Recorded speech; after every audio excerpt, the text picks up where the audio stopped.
I got kicked in the nuts.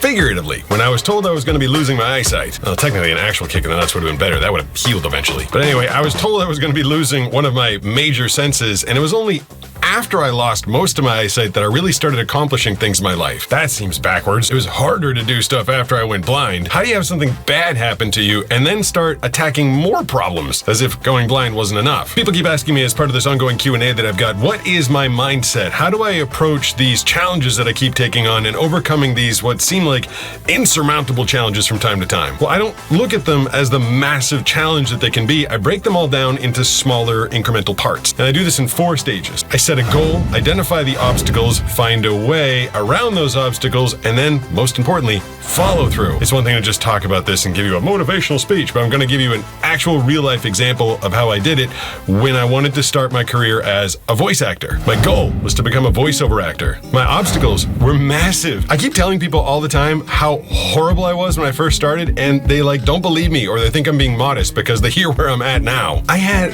a horrible accent as a kid because I grew up in Boston. My name was Peter. I lived with my mother and father. I had a cousin who went to Harvard. I also spoke insanely fast, had terrible elocution, and my voice was a lot higher than it is now because I breathed costally from my chest before I learned how to breathe from my diaphragm. Basically, I was not what you would call voiceover quality, but it was something I really wanted to do, so I started attacking these obstacles one by one. First thing is I started going to a voice and articulation coach by the name of Ken Cornell at Emerson University. This guy would make me sit at his place for an hour at a time speaking like this, completely properly. Each word enunciated just like the last one, perfectly. First, I didn't know what the hell he was doing to me, but he eventually explained that if I could learn to speak properly in slow motion, then I could speak properly when I needed to speed it up to a normal speaking cadence. That actually made a lot of sense. We worked really hard at putting the R's back into my language. I wasn't just Peter Gustin, I was Peter Gustin. And he taught me how to breathe properly so that my voice was coming from here, as opposed to from up here, which is how I used to talk. The other problem was that I had no range whatsoever, and you can't be a voiceover guy that just does one thing. I mean, you can, but you're not going to get a lot of work. So I worked literally years doing vocal exercises. I still do them every day to this day that allow me to expand my range so I can do everything from the deep dark reed that's down here and then switch it up to a cartoon character that someone might need from time to time way up here. Oh, and then there was the little matter of the fact that I couldn't see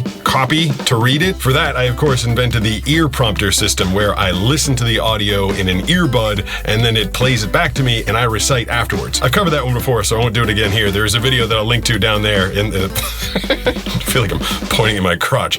Down below on the screen that you're looking at, if you want to go into the description, I'll link to the video about how I use the ear prompter system. And only after I did all that stuff did I even begin to start competing in the voiceover world. I mean, it was years of preparing, getting my voice ready, getting rid of my accent, fixing my elocution, learning how to use the ear prompter system, years and years and years and years before I even did my first audition. Follow through. Step forward what I was talking about. There were periods when it was insanely hard as I was encountering obstacle after obstacle after obstacle, and I did want to quit a bunch of times because it was hard and people were mean. Like, you go in there putting everything you've got into this audition and they're like, you suck.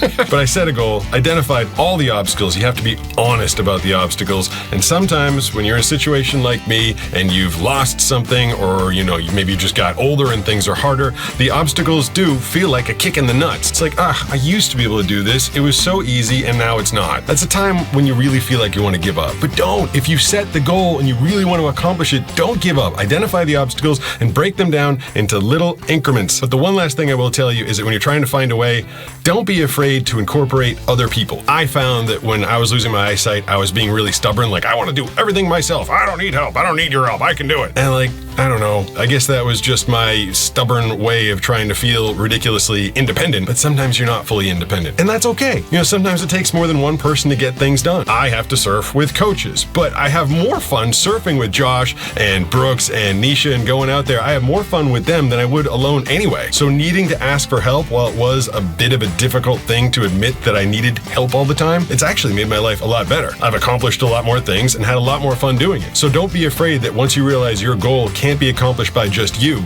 to bring other people in. Humanity accomplishes much more when we work together. Okay, now I'm getting preachy again, so I'll just leave you there. That's my mindset, and that's how I accomplish my goals.